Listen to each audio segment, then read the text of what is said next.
नमस्कार, मी अजिंक्य भातंब्रेकर. तुम्ही पाहताय न्यूज 18 लोकमत. महामुंबईची सुरुवात एका महत्त्वाच्या बातमीने आपण करूया. मुंबई ठाण्यातील शाळा कॉलेजेस उडवून देण्याची धमकी देण्यात आलेली आहे. ठाण्यातील पोलीस स्कूल या शाळेला एका मेलच्या माध्यमातून ही धमकी दिली गेली आहे. शाळेला एक ईमेल आलाय. शनिवारी आलेल्या या मेलमध्ये शाळेला उडवून टाकण्याची धमकी दिली गेली आहे. या प्रकरणी ठाणे नगर पोलीस ठाण्यात गुन्हा दाखल करण्यात आलेला आहे. ईमेल पाठवणाऱ्याचा शोध सुरू करण्यात आलेला आहे. या प्रकरणी कलम 505 आणि 507 सह IT कायद्यानुसार गुन्हा दाखल करण्यात आलेला आहे.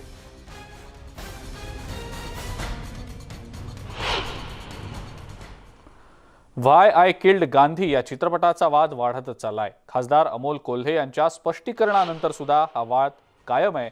दरम्यान राष्ट्रवादी काँग्रेस पक्षाचे खासदार अमोल कोल्हे यांच्या नथुराम गोडसे या व्यक्तिरेखेवरून चित्रपट प्रोड्यूसर आहेत कल्याणी सिंह यांनी नेमकं काय म्हटलंय पाहूया.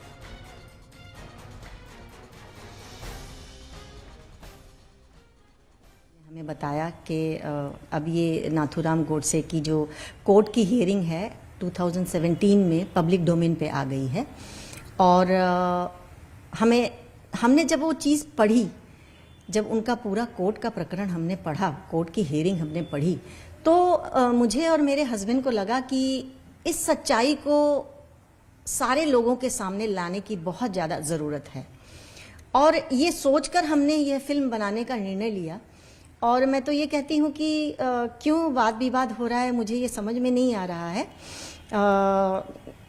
अगर जो लोग वाद विवाद कर रहे हैं या इसके खिलाफ कुछ बोल रहे हैं, पहले मैं उनसे विनम्र विनती करूंगी कि पहले इस फिल्म को आप देख लीजिए. आप देखने के बाद अगर आपको लगता है कि टीका टिप्पणी करनी चाहिए तो आप बेशक उसके बारे में टीका टिप्पणी कीजिए. मैं रोक नहीं सकती क्योंकि हमारे देश का संविधान ये कहता है कि हर किसी को बोलने की आज़ादी है, फ्रीडम ऑफ स्पीच है. तो आपने जैसा पूछा मुझसे कि 2017 और 18 में ये फिल्म बनकर कंप्लीट हुई. इसमें कुछ चीज़ें जो ऑलरेडी उस वक्त घटित हुई थीं, जो हमें उसमें डालना था, वो हमें यहाँ पे मुहैया नहीं हो रहा था, मिल नहीं रहा था. वो चीज़ें BBC के पास थीं और हमें वो उनसे लेना था. उस चक्कर में फिल्म को और थोड़ा सा हमें डिले करना पड़ा क्योंकि वो चीज़ें हमें BBC से कॉरेस्पॉन्डेंट करके उसकी फ़ीस भर के हमें उनसे लेना था, जो हमने लिया. और जो सच है, जो सारी चीज़ें यथार्थ में हैं, वो पिक्चराइज हो चुकी हैं, वही चीज़ें हमने यहाँ दिखाई हैं. हमने कुछ नया नहीं दिखाया है. हमने जो कोर्ट का भी जो सीन पिक्चराइज किया है, para to para, line to line, हर चीज़ कोर्ट से जो नाथूराम गोडसे जी ने कहा था, अमोल शेडगे जी ने सेम टू सेम वही चीज़ें कही हैं. उसमें कुछ भी हमने सिनेमैटिक लिबर्टी जिसको बोलते हैं ना, ऐसा कुछ भी नहीं लिया है. हमने जो सच है, जो हो चुका है, जो घटा है, उसी को हमने दिखाया है. शिवसेना मैत्री निभावणारी असल्याचा टोला आदित्य ठाकरेंनी भाजपला लगावलाय. पर्यावरण मंत्री आदित्य ठाकरेंनी त्यांच्या वरळी मतदारसंघातल्या नूतनीकरण करण्यात आलेल्या मैदानाचं उद्घाटन केलं. यावेळेला ते बोलत होते. निवडणुकीच्या तोंडावर विकास कामं केली जात नसल्याचं त्यांनी यावेळी सांगितलं. 2017च्या निवडणुकीमध्ये भाजप आणि शिवसेनेमध्ये अवघ्या 2 नगरसेवकांचा फरक होता. यावेळीची निवडणूक कशी असेल? भाजपचं आव्हान किती मोठं? मला वाटतं फरक हा वृत्तीमध्ये आहे. आम्ही मैत्री जपणारे लोक आहोत, विश्वास जपणारे लोक आहोत आणि जे कामं आम्ही सांगतो, जी वचनं देतो ती करून दाखवतो. वचनं मग मित्रपक्षाला असतील किंवा मग लोकांसाठी असतील, जनतेसाठी असेल. आपण बघाल जेवढी कामं मुंबईत झालेली आहेत गेल्या 5 वर्षात, ती लोकांसमोर आहेतच. राज्य सरकारनं मराठी पाट्यांच्या संदर्भात मार्गदर्शक सूचना जारी केल्यानंतर उत्तर मुंबई युवक काँग्रेसनं ॲपेक्स सुपर स्पेशालिटी हॉस्पिटलचं नाव मराठी पाटी न लावल्याबद्दल या रुग्णालयाच्या पाटीवर काळं फासलंय. 20 दिवसांपूर्वी क्लिनिकल एस्टॅब्लिशमेंट ॲक्टमध्ये हॉस्पिटलकडून आकारण्यात येणारं सेवा शुल्क प्रदर्शित करून नावाचा फलक मराठीत बदलण्याचा अल्टिमेटम दिलेला होता. यानंतर उत्तर मुंबई युवक काँग्रेसच्या कार्यकर्त्यांनी हॉस्पिटलमधल्या नेम प्लेटवर काळं फासलंय.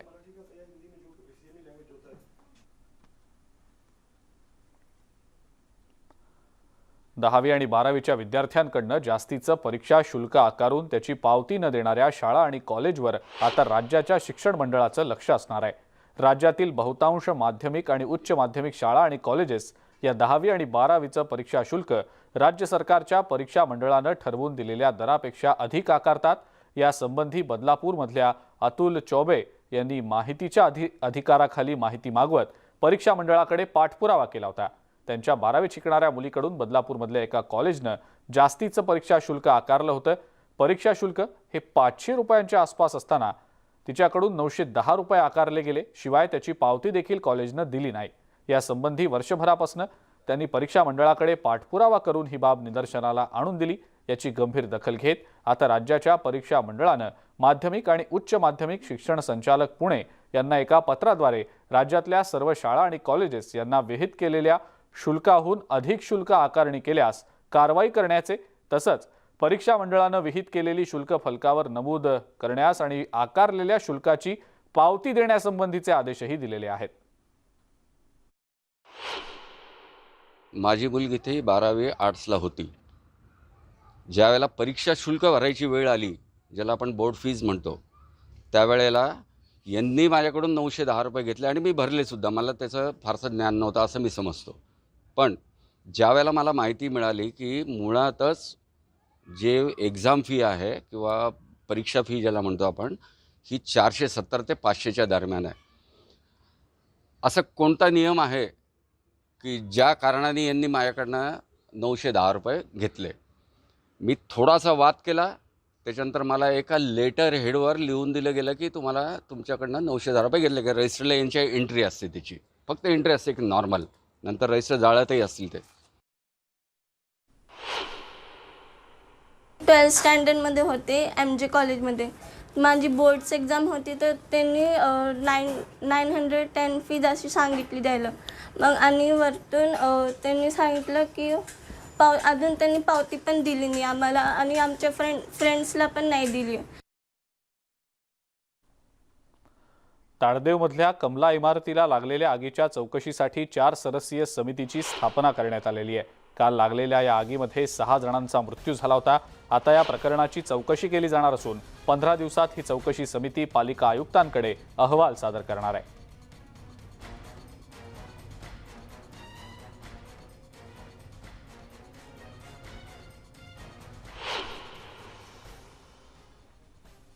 सोशल मीडियावर सध्या व्हिडिओ बनवण्याचा ट्रेंड आलाय, पण हा ट्रेंड मुरबाडमधल्या तरुणांसाठी भलताच महागात पडल्याचं दिसतंय।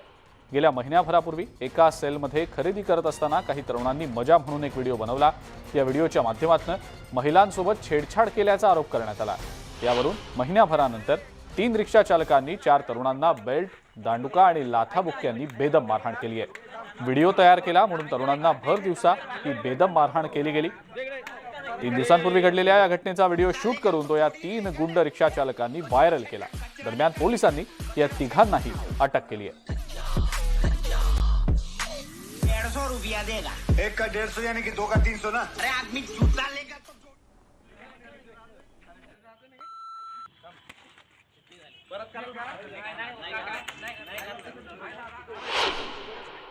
मुरबाड एस टी स्टँडवर 2 दिवसापूर्वी काही लोकांनी 2 मुलांना त्यांनी व्हिडिओ बनवला, त्याबद्दल संशय घेऊन गैरसमज करून त्यांना मारहाण केली होती पट्ट्याने, काठीने। आणि त्या संदर्भात आम्हाला सोशल मीडियातून माहिती मिळाली, तर त्या अनुषंगाने आम्ही त्यातल्या फिर्यादींना शोधून त्यांना विश्वासात घेऊन त्यांची FIR नोंद केलेली आहे आणि जे काही मारहाण करणारे लोक आहेत त्यांच्या विरोधात कायदेशीर गुन्हा दाखल केलेला आहे आणि आरोपी पण अटक करून त्यांना मान्य न्यायालयात आज रोजी पोलीस कस्टडी मिळण्यासंदर्भात आणि गुन्ह्याच्या अनुषंगाने तपास करण्यासंदर्भात मान्य न्यायालयात पाठवलेला आहे। तुळींज पोलिसांनी कुख्यात गुंडाची शहरातनं धिंड काढली आहे। नाला सोपाऱ्यातील गुंड मोनू रायडर याची धिंड काढण्यात आली आहे। हातात बेड्या घालून त्याला शहरभर फिरवण्यात आलं। यामुळे आता मोनूची दहशत कमी होण्यास मदत होईल। आरोपीने 19 जानेवारीला प्रगतीनगरमधल्या एका घरात घुसून एका दाम्पत्याला मारहाण केली होती। मोनू राइडर करके एक आरोपी है, वो खूंखार आरोपी है। उसके ऊपर 16 कम से कम FIR दाखिल है। उसमें 302 है, 307 है। हर एक बॉडी ऑफेंस उसके ऊपर रजिस्टर है और वो एक ऑफेंस में हमको चाहिए था, इसलिए हमने कल उसको हमारे गोपनीय इन्फॉर्मर की तरफ से उसको मीरा रोड से कल उसको अरेस्ट किया है। सर इसका बैकग्राउंड क्या है और किस तरह से ये गुने को अंजाम देता था? ये गुने का अंजाम अपने जो लोग रहते थे उसके जो उसके साथ में ऑफेंस करने वाले उनके साथ में ये ऑफेंस करता था वहाँ पर, और वो एरिया में उसकी दहशत है और उसको फिर कल हमने अरेस्ट किया। महामुंबईमध्ये वेळ झाली एका ब्रेकची. बघत रहा न्यूज 18 लोकमत.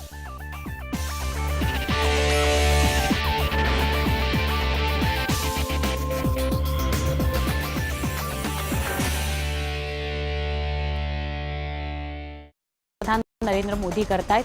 नरेंद्र मोदी या पुतळ्याचा त्रिमित परिणाम साधणाऱ्या होलोग्रामचं अनावरण सुद्धा करणार आहे.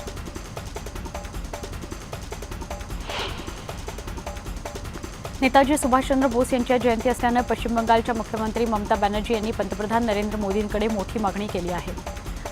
सुभाषचंद्र बोस यांचा जन्मदिवस नॅशनल हॉलिडे म्हणून घोषित करावा अशी मागणी ममता बॅनर्जींनी मोदींकडे केली आहे. हीच सुभाषचंद्र बोस यांना खरी मानवंदना असेल असं ममता दीदी म्हणाल्या. महानायक नेताजी सुभाषचंद्र बोस यांची आज जयंती, त्यानिमित्तानं केंद्रीय गृहमंत्री अमित शहा यांनी त्यांना नमन केलं. नेताजी यांचा देशप्रेम, साहस आणि तेजस्वी वक्तृत्व यामुळे भारतीय तरुणांना प्रेरणा देणारं असल्याचं ट्विट अमित शहा यांनी केलं. गोव्याचे माजी मुख्यमंत्री आणि भाजपचे ज्येष्ठ नेते लक्ष्मीकांत पार्सेकर यांनी राजीनामा दिला. भाजपनं आगामी विधानसभा निवडणुकीसाठी तिकीट नाकारल्यानं त्यांनी राजीनामा दिला. विधानसभा निवडणुकीसाठी पक्षानं उमेदवारी न दिल्यानं ते नाराज आहेत. भाजपनं उमेदवारांची पहिली यादी जाहीर केल्यानंतर लक्ष्मीकांत पार्सेकर यांनी त्यांच्या समर्थकांसोबत तातडीची बैठक बोलावली. उमेदवारी नाकारल्यानं नाराज असलेले भाजपमधील अनेक नेते हे अपक्ष म्हणून निवडणूक लढवण्याची घोषणा करताना दिसत आहेत. औरंगाबादेत महाराणा प्रताप पुतळा प्रकरण पेटलंय. इम्तियाज जलील यांनी पुतळ्याला विरोध केला. पुतळ्याचे 1 कोटी रुपये हे ग्रामीण भागात सैनिकी शाळा उभारण्याकरता वापरात आणा अशी मागणी जलील यांनी केली आहे. याबाबतचं पत्र त्यांनी पालकमंत्री सुभाष देसाई यांना लिहिलंय. तर जलील यांच्या भूमिकेला शिवसेनेनं विरोध केला आहे. आमदार अंबादास दानवेंनी जलील यांच्या मताला विरोध केलेला आहे.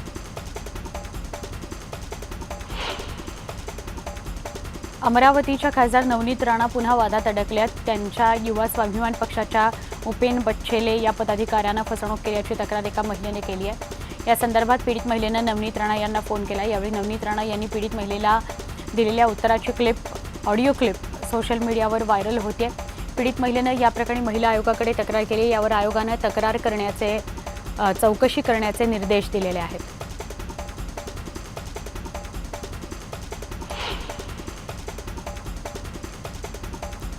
नवनीत राणा स्वतःची टिमकी वाजवत नौटंकी करतात असा टोला शिवसेनेच्या प्रवक्त्या मनीषा कायंदे यांनी लगावला. राणा यांच्या कार्यकर्त्यांबाबत तक्रार करण्यात आली होती. ती तक्रार नवनीत राणा यांनी गांभीर्यानं का घेतली नाही असा सवाल कायंदे यांनी विचारला.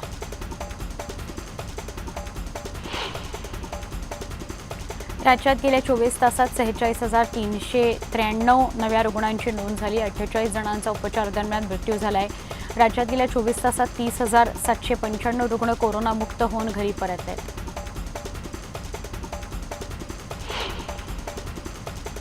गेल्या 2 दिवसांपासून मुंबईत कोरोना रुग्णांची संख्या स्थिरावली आहे. गेल्या 24 तासात 3,568 कोरोनाबाधित रुग्णांची नोंद झाली आहे. तर दिवसभरात 231 रुग्ण बरे झालेत.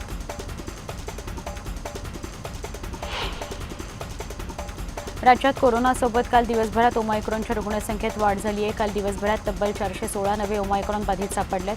तर आतापर्यंत 2,759 ओमायक्रॉनचे रुग्ण सापडलेत.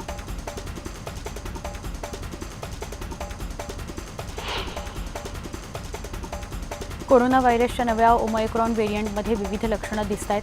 त्यामुळे कोरोना आणि सामान्य फ्लूच्या लक्षणांमधील फरक समजणं कठीण आहे. दरम्यान यूकेने नोंदवलेल्या 20 लक्षणांच्या ओमायक्रॉनच्या यादीमध्ये एक नवं लक्षण दिसून आलं. हृदय, मेंदू, डोळे याशिवाय आता कानांवरही त्याचा परिणाम होतोय. नवीन व्हेरियंटमुळे कान दुखणं, मुंग्या येणं, कानात आवाज येणं असा त्रास होतोय.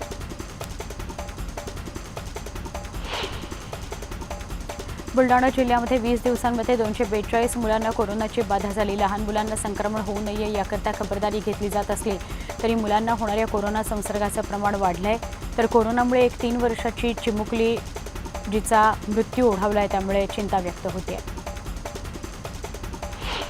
उस्मानाबादमध्ये बेशिस्तपणे वर्तन करणाऱ्या 11 पुजाऱ्यांवर कारवाई करण्यात आली. देवीच्या गाभाऱ्यात प्रवेश करणं, फोटो काढणं, सुरक्षा रक्षकांना मारहाण करणं असे आरोप पुजाऱ्यांवर होते. अखेर व्हॉट्सअॅप क्रमांकावर आलेल्या तक्रारी आणि सीसीटीव्ही फुटेज याच्या आधारे कारवाई करण्यात आली असून जिल्हाधिकारी कौस्तुभ दिवेगावकरांनी कारवाईचे आदेश दिले. 6 पुजाऱ्यांवर 3 महिने, 5 पुजाऱ्यांवर 1 महिना मंदिर प्रवेश बंदीची कारवाई करण्यात आली आहे. वर्ध्यातील आर्वीतील गर्भपात प्रकरणी कदम डॉक्टरचा पाय आणखी खोलात गेल्याचं समोर आले. कदम याच्या खोलीची तपासणी केली असता त्याच्या खोलीतील कपाटामध्ये तब्बल 90 लाख रुपये सापडल्यात. अल्पवयीन मुलींच्या गर्भपात प्रकरणी कदमसह 6 जणांना अटक करण्यात आली आहे. आता यात आणखी माहिती समोर येण्याची शक्यता आहे.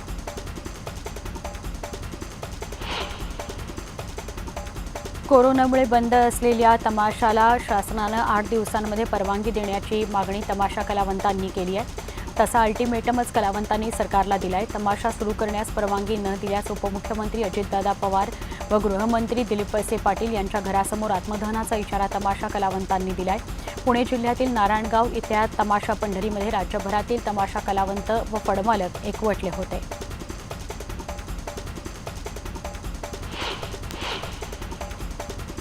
शिवसेना प्रमुख बाळासाहेब ठाकरे यांची आज 96वी जयंती आहे. स्वर्गीय बाळासाहेब ठाकरेंच्या जयंतीनिमित्तानं दरवर्षी हजारो शिवसैनिक बाळासाहेबांच्या स्मृतीस्थळी अभिवादन करण्याकरता येत असतात. मात्र कोरोनाच्या सावटामुळे 2 वर्ष बाळासाहेबांची जयंती साधेपणानं साजरी केली जाते. यावर्षीही राज्यभरात शिवसेनेकडून विविध कार्यक्रमांचं आयोजन करण्यात आलं आहे.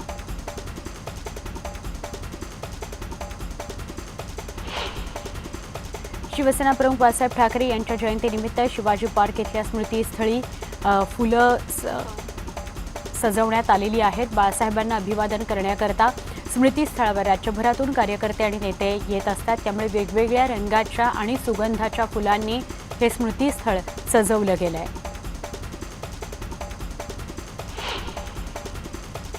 शिवसेना प्रमुख बाळासाहेब ठाकरेंच्या जयंतीनिमित्त मुख्यमंत्री उद्धव ठाकरे आज शिवसैनिकांशी ऑनलाईन संवाद साधणार आहेत. रात्री 8 वाजता मुख्यमंत्री उद्धव ठाकरे शिवसैनिकांना कानमंत्र देणार आहेत.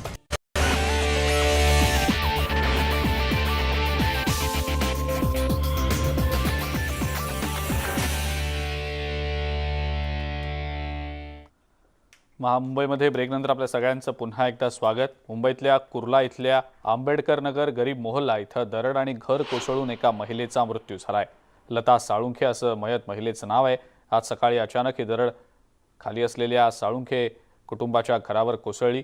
जिथं दरड कोसळली तिथं साळुंखे कुटुंबाचं किचन होतं, ज्यात लता साळुंखे स्वयंपाक करत होत्या.